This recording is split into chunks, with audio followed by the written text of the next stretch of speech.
చాలా సింపుల్ విషయాన్ని కూడా ఇంగ్లీష్లో మాట్లాడడానికి మనం తడబడిపోతుంటాం కదా.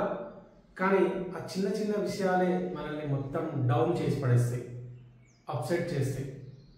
ఆ చిన్న విషయాన్ని చాలా ఎఫెక్టివ్గా సింపుల్గా ఎలా మాట్లాడాలి అనేది ఈరోజు క్లాస్లో తెలుసుకునే ప్రయత్నం చేద్దాం. Welcome back to English Ramesh, fall in love with English. Okay, online classes కూడా ఫుల్ స్వింగ్లో ఉన్నాయి, ఫుల్ స్వింగ్లో. ఓకే, మొత్తం ఎఫెక్టివ్ కంటెంట్తో, యూనిక్ కాన్సెప్ట్స్తో, ఎక్కడా లేనంత కొత్తగా ప్రతిరోజు ఒక న్యూ ఎక్స్పీరియన్స్తో ఇంగ్లీష్ నేర్చుకోవడం కోసం, ఆన్లైన్ క్లాసెస్లో ఇంగ్లీష్ నేర్చుకోవడం కోసం ఈ నెంబర్కి మెసేజ్ చేయండి. Let me get started. Okay, ఇక్కడ ఏదైతే రాసిందో బోర్డు పైన అవన్నీ మనకు తెలిసిన విషయాలే, చాలా సింపుల్ విషయాలు, చాలా సింపుల్. ఒకసారి చూద్దాం. యువర్ ఫోన్ అంటే నీ ఫోన్ లేదా మీ ఫోన్. హర్ డ్రెస్ అంటే ఆమె డ్రెస్. దేర్ హౌస్ అంటే వాళ్ళ ఇల్లు, వాళ్ళ ఇల్లు. యువర్ బ్యాగ్ అంటే నీ బ్యాగ్. ఇక్కడ హర్ హిస్ షాప్ అంటే అతని షాప్. హర్ విలేజ్ అంటే వాళ్ళ ఊరు, ఆమె ఊరు. సారీ, హర్ విలేజ్ అంటే ఏంటి? ఆమె ఊరు. దేర్ డాగ్ అంటే వాళ్ళ కుక్క. అవర్ ల్యాండ్ అంటే మా జాగా. హర్ పెన్ అంటే ఆమె pen. Your bike and of course there garden. Your bike అంటే నీ బైక్, దేర్ గార్డెన్ అంటే వాళ్ళ గార్డెన్. ఓకే, ఇవన్నీ చాలా సింపుల్, ప్రతి ఒక్కరికి తెలుసు. బట్ వీటితో సెంటెన్సెస్ ఎట్లా ఫ్రేమ్ చేయాలి అండ్ క్వశ్చన్స్ ఎట్లా అడగాలి అనేది చాలా సింపుల్ గా నేర్చుకునే ప్రయత్నం చేద్దాం. ఇక్కడ దిస్ అంటే ఇది, ఈజ్ అని యాడ్ చేస్తున్నా, and that of course is add చేస్తున్నా.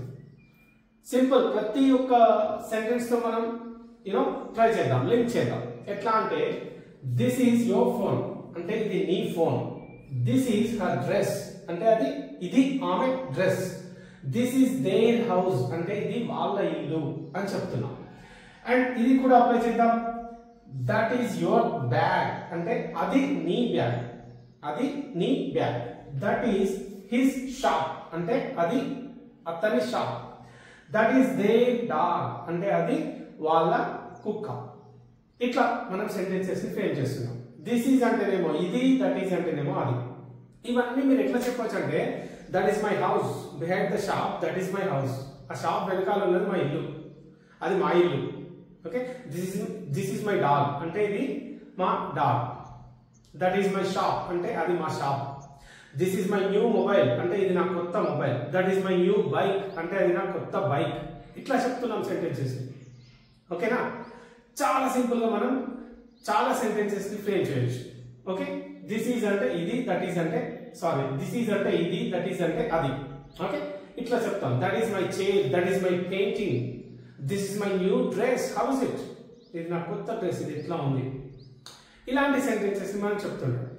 ఓకే, వెల్ గైస్, ఇప్పుడు ఏంటి ఈ రెండింటిని క్వశ్చన్ చేయాలన్నప్పుడు ఏం చేస్తున్నాం అంటే సింపుల్ గా ఈజ్ దిస్ అని, ఈజ్ దట్ అని అడుగుతున్నాం. అప్పుడు ఏమవుతుంది? క్వశ్చన్స్. చూడండి, ఈజ్ దిస్ యువర్ ఫోన్, ఇది నీ ఫోనా అని అడుగుతున్నాం. అక్కడ ఎవరో phone, somebody has kept the phone there and we are asking them, is this your phone? ఇది నీ ఫోనా? is that your bike? is that your bike? అది నీ బైకా? Okay, is this your house? ఇది మీ ఇల్లేనా? is that your shop? అది మీ షాపా? is this your new scooty? ఇది మీ కొత్త స్కూటీయా? is that his new bike? అది అతని కొత్త బైకా? is this your new mobile? ఇది నీ కొత్త మొబైలా? ఇట్లా అడుగుతున్నాం. చాలా సింపుల్ గా క్వశ్చన్స్ అడుగుతున్నాం. చూడండి, ఇక్కడ నేను చేసిన సెంటెన్సెస్ చెప్పినప్పుడేమో this is and that is అని చెప్పిన. దిస్ ఈజ్ మై బైక్ అంటే ఇది నా bike. That is my house అంటే అది నా ఇల్లు. ఇట్లా చెప్పినాం. మనం ఫ్రెండ్ ని అడుగుతున్నాం క్వశ్చన్స్. ఏమని? Is this your bike? Is this your bike అంటే ఇది నీ బైకా అని అడుగుతున్నాం. Is that your house?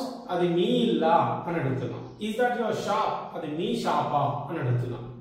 Okay, ఇవి చాలా సింపులే కావచ్చు, but when it comes to speaking, these are the simple things that will get you confused.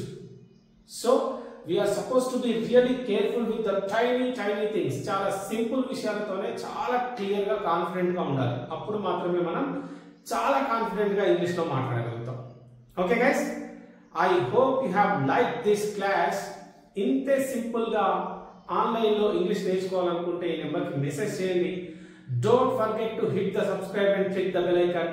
Do share it with your friends because they will definitely love learning English here. That's it for today. Let's meet tomorrow.